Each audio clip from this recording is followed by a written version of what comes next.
Got your uniform? Yes, sir. I just got back from deployment. You got ID proving you're military? Yes, sir. It's in my pocket. Hands up, don't reach for anything. Officer, you asked for my ID.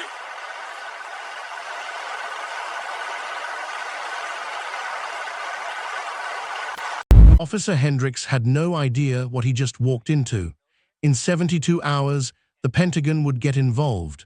The Department of Justice would open a case, and Hendricks would face charges carrying 62 years in federal prison. The quiet Marine on his knees, he had 3 combat tour, 2 Purple Hearts, a Bronze Star for saving lives under enemy fire, and his entire arrest was being recorded. Before I continue, let me ask you something. Have you ever been treated unfairly by someone in power? Drop your answer in the comments. But Officer Hendricks had no idea who he just ordered to the ground. Sergeant David Williams was 28 years old. He joined the Marines right out of high school. He served his country for 10 years. He went to Afghanistan 3 times. He was not just any soldier, he was decorated. That means the military gave him awards for being brave. His Bronze Star came from one moment in combat. His team was under attack, bullets everywhere, 3 Marines were trapped. Williams ran into the gunfire. He pulled all 3 to safety. He saved their lives. He also had 2 Purple Hearts. That means he was wounded in battle twice. Both times he healed and went back to fight. His commanders loved him. They said he was calm under pressure. They wanted to make him staff sergeant. That is a big deal in the Marines. On this December morning, Williams was not looking for trouble. He just finished a 9-month tour. He wore his dress uniform from the Welcome Home event that morning. He was driving to surprise his mom. 50 miles to go. He stopped for gas and coffee. Now here is what happened next. Officer Troy Hendricks had a reputation in this county. It was not a good one. Hendricks was 34 years old. He worked as a deputy sheriff for 8 years. On paper, he looked fine. In reality, there were problems. 4 people had filed complaints against him before this day. All 4 were black. All 4 said he stopped them for no reason. All 4 cases were closed. The department said there was not enough proof. Nothing ever happened to Hendricks. People in the black community knew his name. They told each other to be careful if they saw his patrol car. They knew he caused trouble. One time, he stopped a black pastor driving a church van. He held him for 45 minutes. The reason? He said the van looked suspicious. It had the church name on the side. Another time, he called for backup on a black college student. The student was reading at a park. Hendricks said he matched a description. There was no description. A third time, he accused a black business owner of watching his own store in a strange way. The man owned the store. Every time, the target was black. Every time, they did nothing wrong. Every time, Hendricks walked away with no punishment. Let me know in the comments, should one complaint be enough to investigate an officer, or does it take 4 or more? But this time would be different. This time, Hendricks picked the wrong person. It was a cold December morning. Around 10:30, the sun was up. The American flag at the gas station moved in the wind. Sergeant Williams pulled into the station.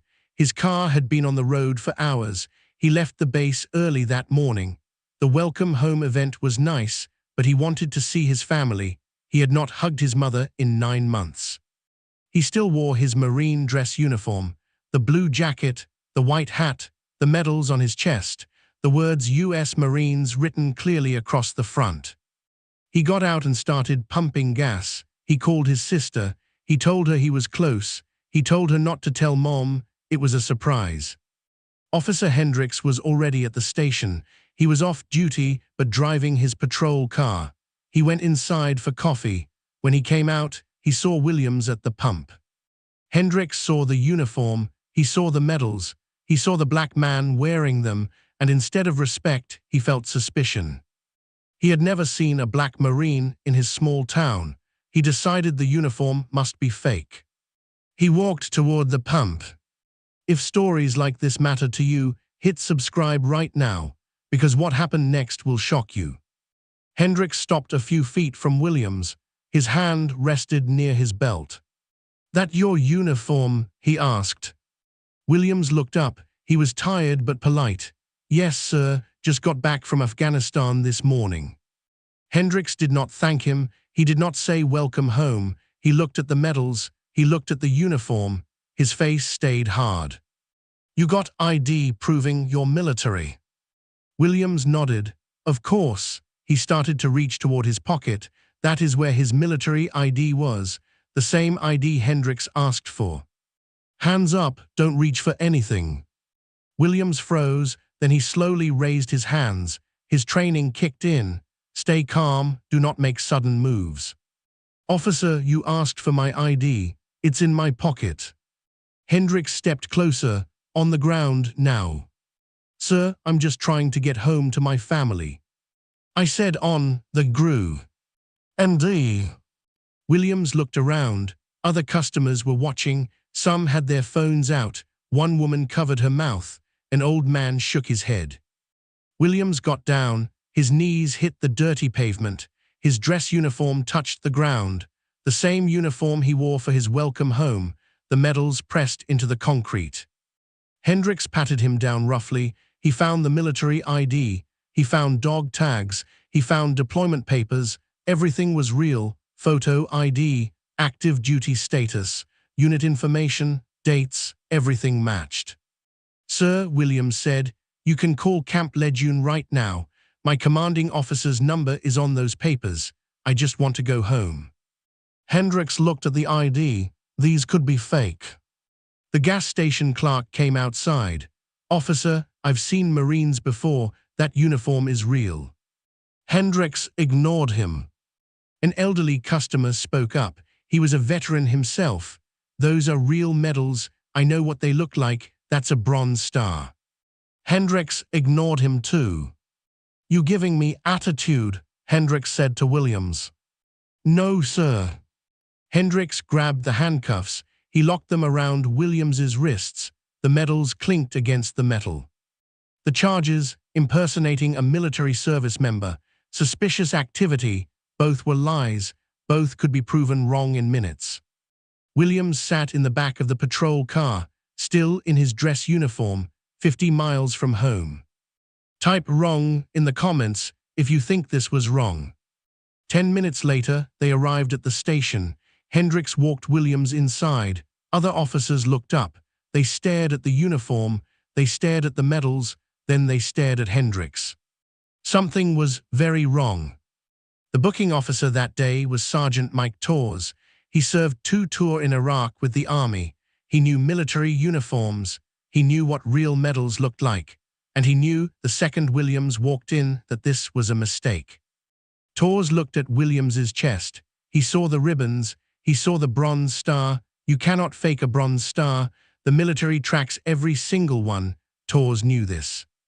Hendricks, Torres said. His voice was cold. This man is a real Marine. What the hell did you do? Hendricks tried to explain. He was acting suspicious. He reached for something. He reached for his ID because you asked for it. Torres walked over to Williams. He took out a key. He unlocked the handcuffs. Sergeant, Torres said, I'm sorry, this should never have happened. Williams rubbed his wrists. He stayed calm, but you could see it in his eyes. This was not the homecoming he dreamed about.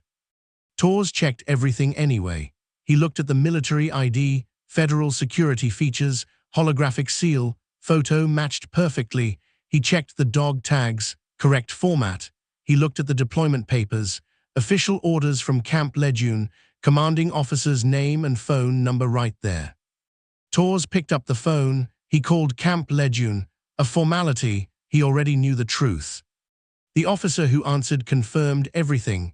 Sergeant David Williams, 3 tour, 2 Purple Hearts, Bronze Star with Valor, recommended for promotion. That Marine, the voice said, has more valor in his record than most careers. Why was he arrested? Torres looked at Hendricks. Good question. Now here is where everything changed. Camp Lejeune did not just hang up. They called their commanders. Their commanders called Marine Corps Headquarters. Headquarters called the Pentagon. The Pentagon called the Department of Justice. Within hours, a federal investigation started. The FBI got involved. Military lawyers got involved. This was not going to be handled quietly. Hendricks tried to act normal. He wrote his report. He claimed Williams was suspicious. He claimed the uniform might be fake. He claimed he followed procedure.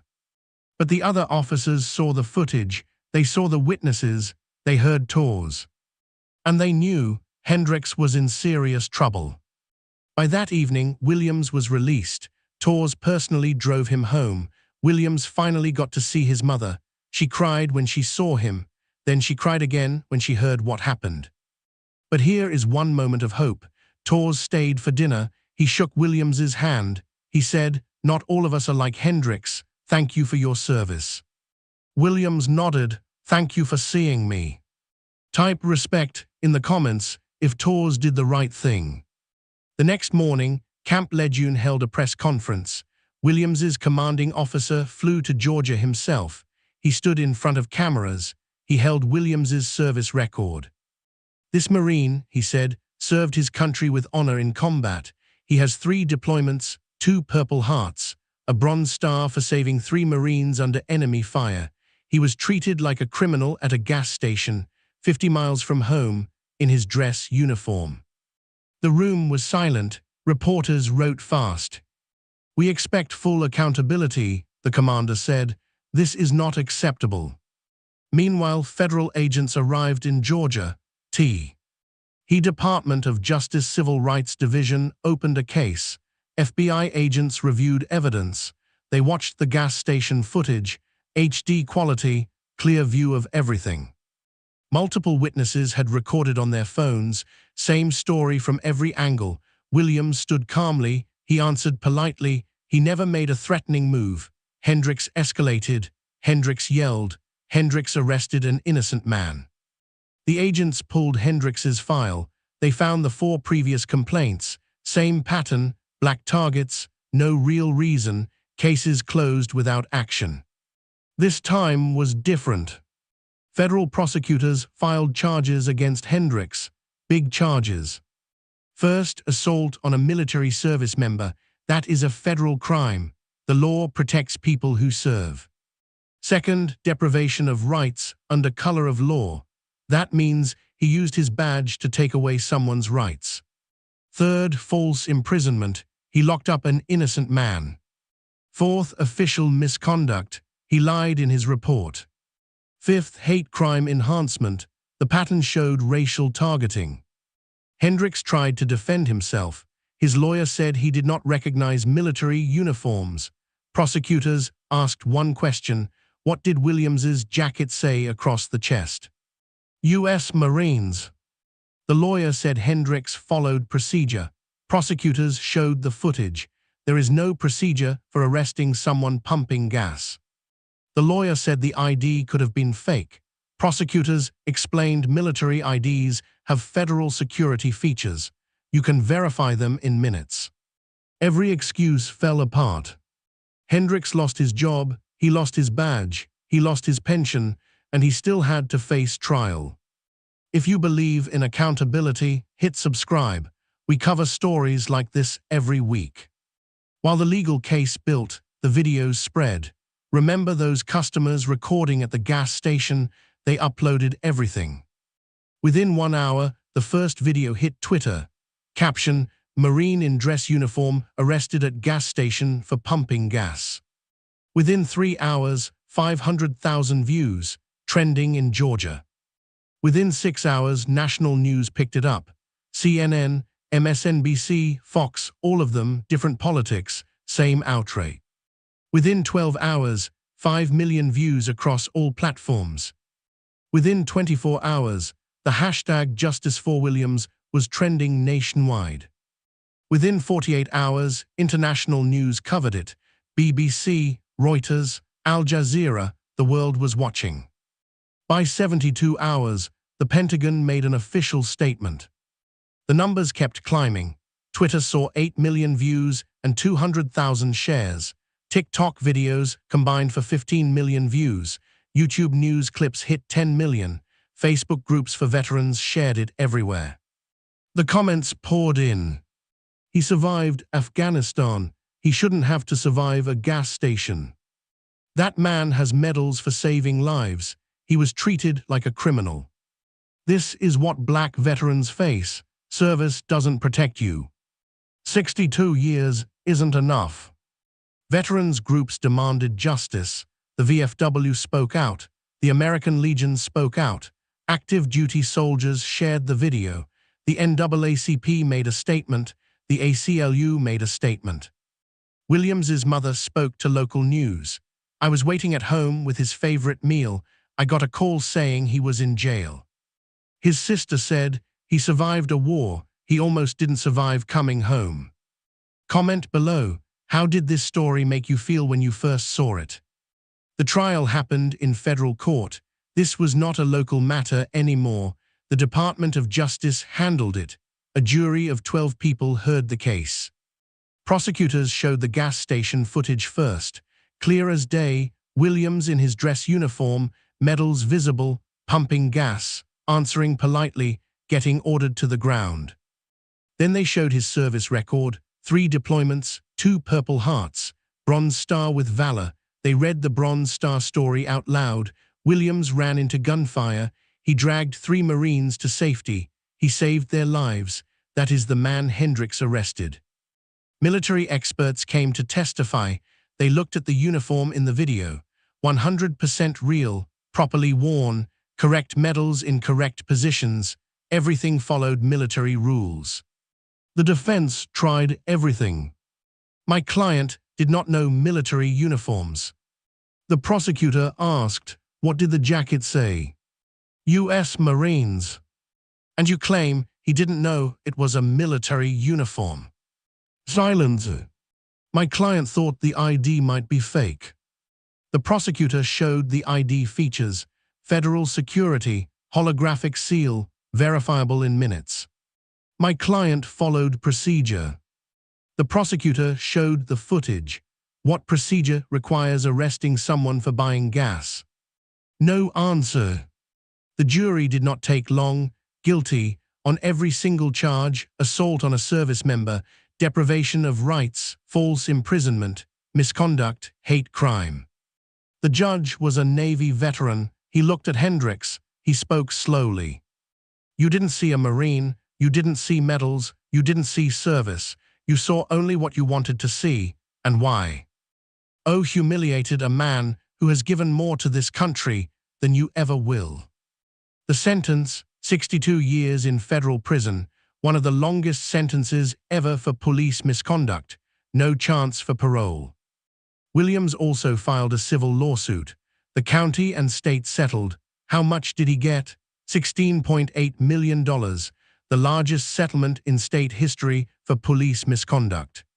Hendricks lost everything: his badge, his freedom, his pension, his reputation. But here is the truth. Money does not fix everything. Some wounds go deeper than any check can reach. Months later, Sergeant Williams stood before Congress.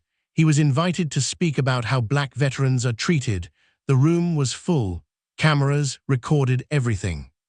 He spoke calmly, just like he did at the gas station. I have PTSD from combat, he said, but the arrest was worse. In Afghanistan, I knew who the enemy was. At that gas station, I was the enemy in my own country. He paused. I was 50 miles from my mother's house, wearing the uniform I wore to serve this nation, and I was put on the ground like a criminal. He talked about his medals, 2 Purple Hearts. He had been shot at, blown up, nearly killed for this country. I saved 3 Marines under fire, he said. I came home to be treated like a threat. He had a message for other black veterans. Your service matters. Your sacrifice matters. Don't let anyone make you feel like it doesn't. He had a message for America. The uniform should mean something. The medals should mean something. I am not the only one this happened to. I am just the one who got recorded. He said what he wanted. I want this to be the last time. I want the next black Marine to pump gas in peace. His final words stayed with everyone. I went to war for this country. I should not have to go to war with this country just to come home. Williams's case led to real change. The Pentagon made new rules. Now police must verify military status through official channels before stopping service members in uniform. Williams helped pass a new law called the Service Member Protection Act. His arrest footage became training material. Police academies across the country now show it. They teach officers what not to do. But here is the truth. Williams had advantages most victims do not have. He had medals, he had Pentagon support, he had video. Most people who face this treatment have nothing. Their stories never go viral. Their cases never reach federal court. So let me ask you, how many black veterans have to be humiliated before we fix this? How many decorated heroes have to kneel on pavement before accountability is automatic? How many times does U.S. Marines have to be written on someone's chest before they are seen as American? Because if we only care when there is video, if we only act when the Pentagon gets involved, if we only punish officers when it goes viral, then we are just waiting for the next Hendricks, the next Williams, the next homecoming that never happens. Comment below if you think 62 years was the right sentence, or if you think the system that protected Hendricks for years needs more attention. If you think stories like this matter, hit that subscribe button. We are going to keep exposing these cases. We are going to keep demanding accountability. We are going to keep fighting for the people who serve this country, all of them. This is not just about one officer or one Marine. It is about who we are. It is about who we protect. It is about who we see. See you in the next one.